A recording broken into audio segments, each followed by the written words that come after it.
Welcome to the channel, guys. So here I just rolled out my line and I indicated my bust point, my under bust, and my full length, and also my half length. So my bust point is 9, my under bust is 12, my half length I made use of 16.5, and my full length is 21 inches. So we are going to start by marking out 1 inch from my bust point. I'm just going to mark this straight down and rule a line.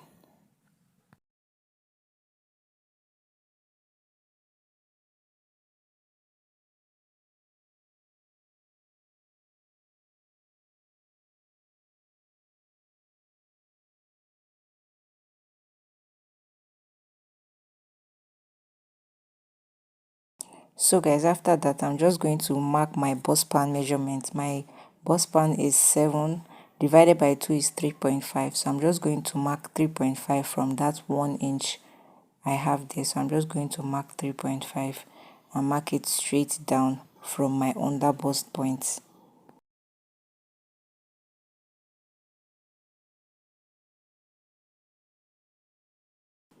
After that, I'm just going to rule a straight line to indicate the lines that I made, the lines I marked out.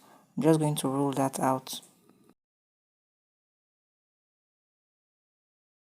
So guys, this is what we have so far. So what we are going to do next is we are going to take our tape, and from our bust point we are going to take note of what we have from our bust point to our under bust. So here what I have is 3 inches. So I'm going to use that 3 inches and just mark it straight out to get my bust circumference. So I'm just going to mark it straight round to get a perfect circle. I'm just going to mark 3 inches as you see me doing. I'm just going to mark 3 inches round to get my bust circumference.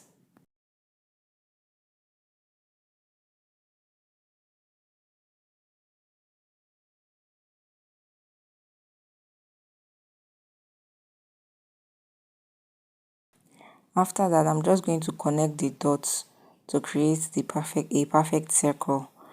If you have a compass, you can make use of a compass. It will so you can get the perfect circle. I do not have that, so I'm just doing this with my hand. I'm just doing this freehand. So I'm just going to connect the dots that I made, and you can see that we are starting to form our circle.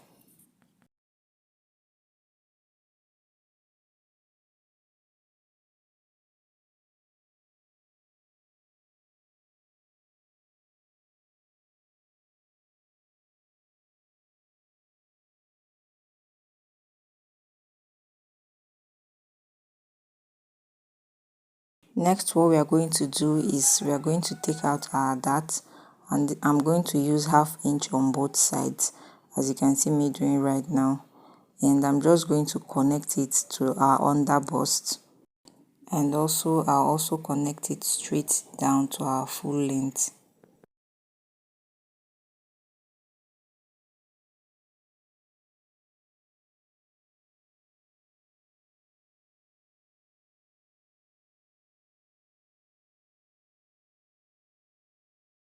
So guys, I'm just going to start adding my body measurement, and I'm going to add my bust measurement divided by 4 here, and I'm going to mark it out, and I'm also going to add 1.5 inches sewing allowance.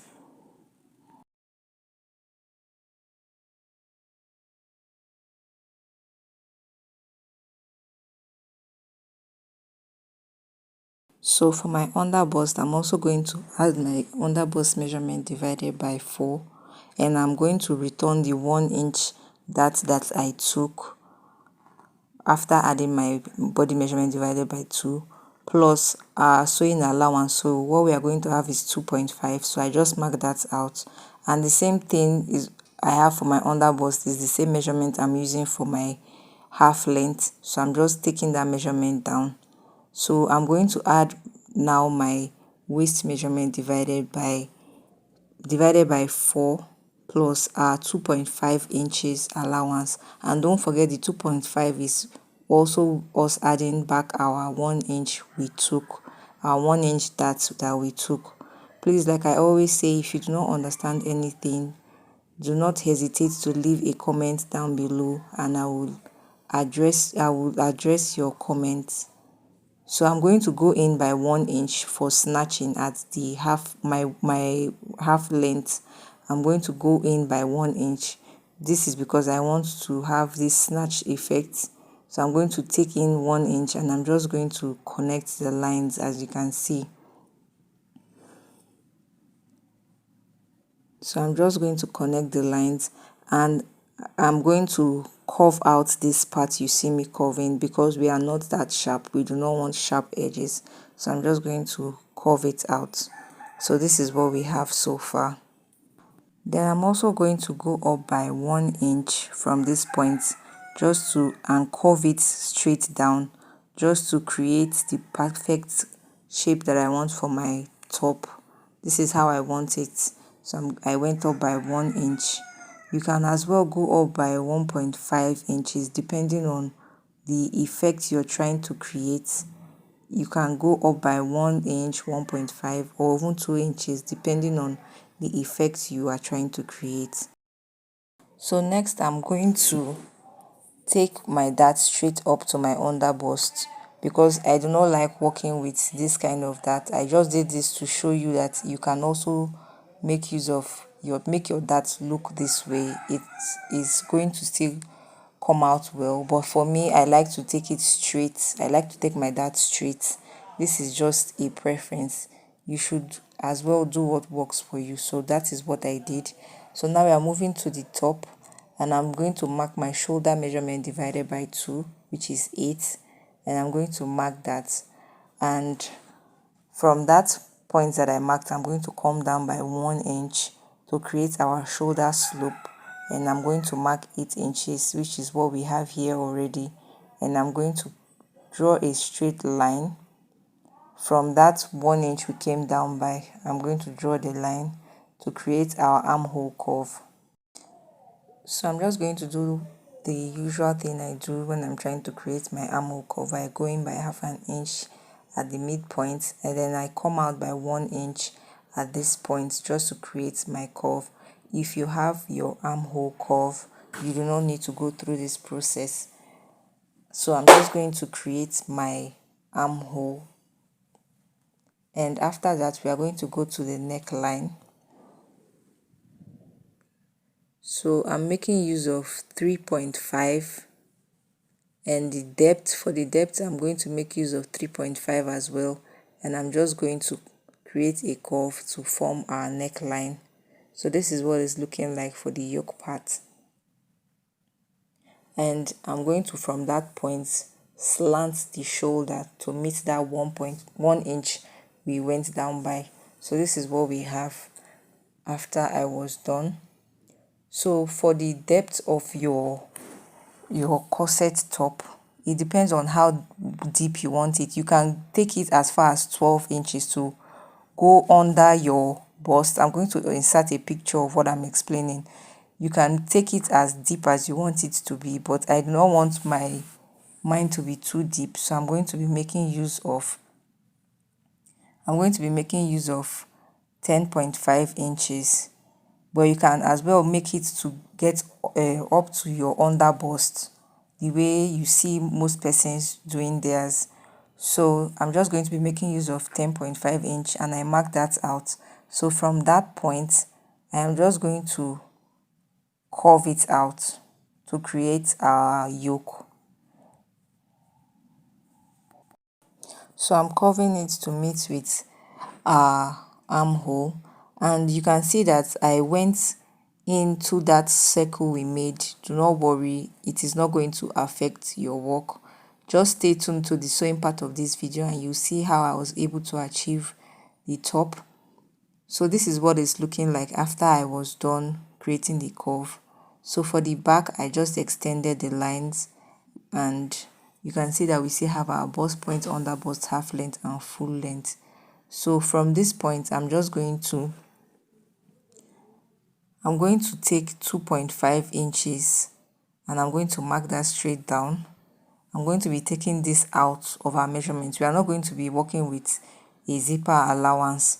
So I'm just going to take out 2.5 from my initial measurement, and this is because we are going to have eyelets at the back. We are going to be cutting this on fold, so for our back we are going to, meaning I'm taking out 5 inches, so 5 inches divided by 2 is 2.5, and that is why I removed 2.5 inches, as you can see. So you can either do it straight, or you can create it the way I'm doing. You can carve it out the way I'm doing, the way I showed you just now. It all depends on the look you're trying to create, but for me, I just like making mine straight.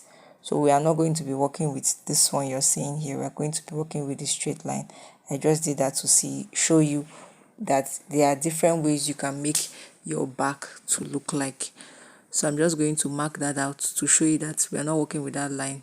So next we are going to mark our that for the back, and that's our bust span, as I said earlier, was 3.5, but I'm going to add half inch, making it 4 inches. So I'm going to mark out that 4 inches, and I'm going to just mark out the 4 inch and extend it to the top, and also create a line the same way we did for the front.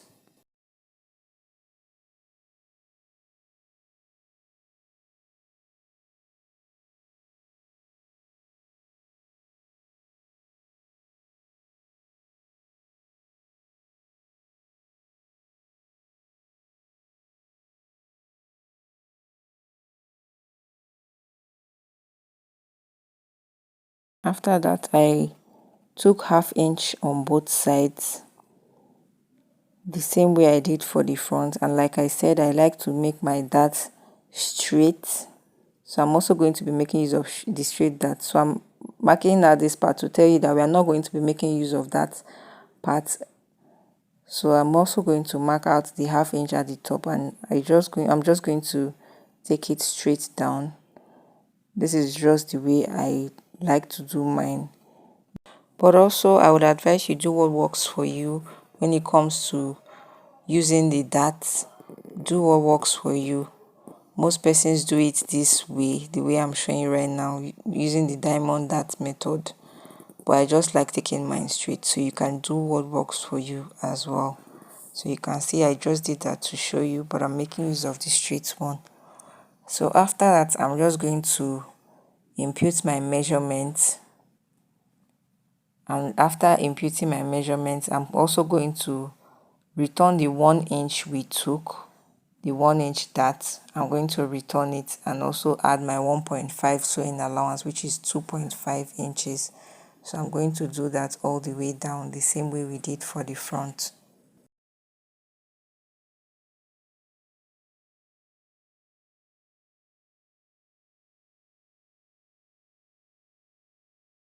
But we're also going to take 1 inch in, the same way we did for the front. We are going to go in by 1 inch at the half length area for snatching.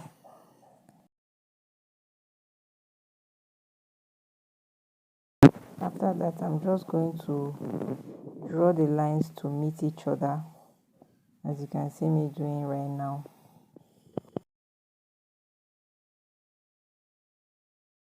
Do not forget to curve out any hash lines, because we are not that straight. We have curves, so that's why I curved out that part you see me curving out right now.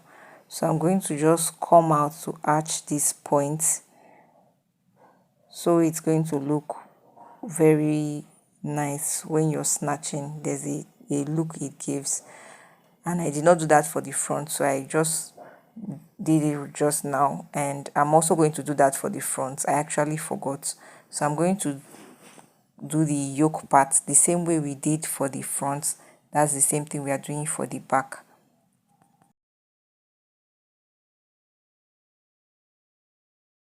So guys, sorry I did not show you this part. I did not know my camera was not capturing it, but I just did the same thing for the front, for the neckline, 3.5, but the depth, instead of 3.5 for the back as well, I went down by just 1 inch for the back, because I do not want it to be too deep.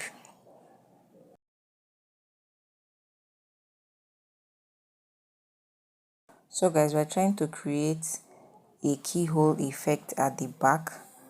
So I'm just going to mark 1 inch from the point, from the 1 inch that I marked earlier at the depth area. I'm also going to go down by 1 inch again, and I'm going to mark here 4.5 inches, and from that 1 inch I went down by, I'm just going to extend it back to that 4.5 that I took.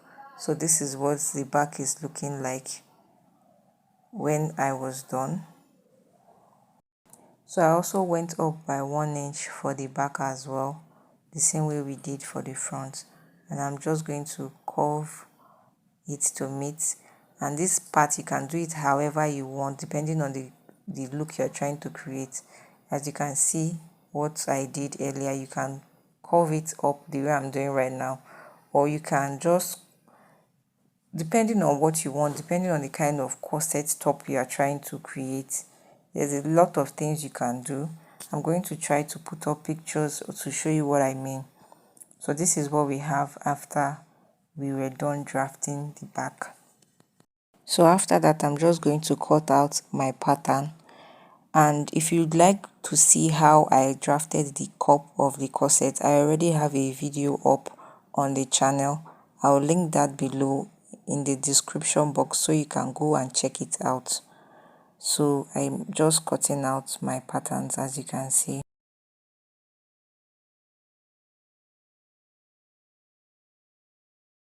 So guys, don't forget to label your pattern pieces so you do not get confused when you're trying to transfer it to your fabric and while you are sewing.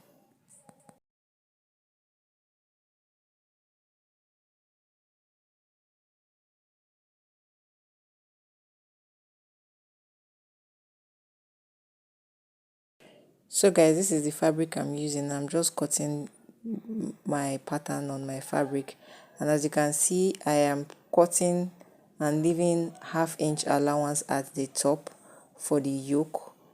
And especially even if you're not using your yoke, you're still going to turn it, so I'm just leaving 1/2 inch at the top.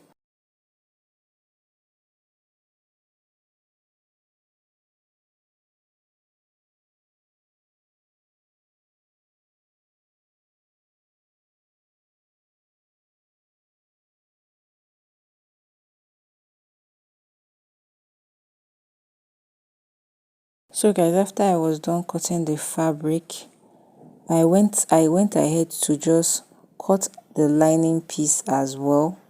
So this is the lining piece we are making use of. Thank you so much for watching. Stay tuned for the sewing part of this video. Don't forget to subscribe, and I'll see you on the next one.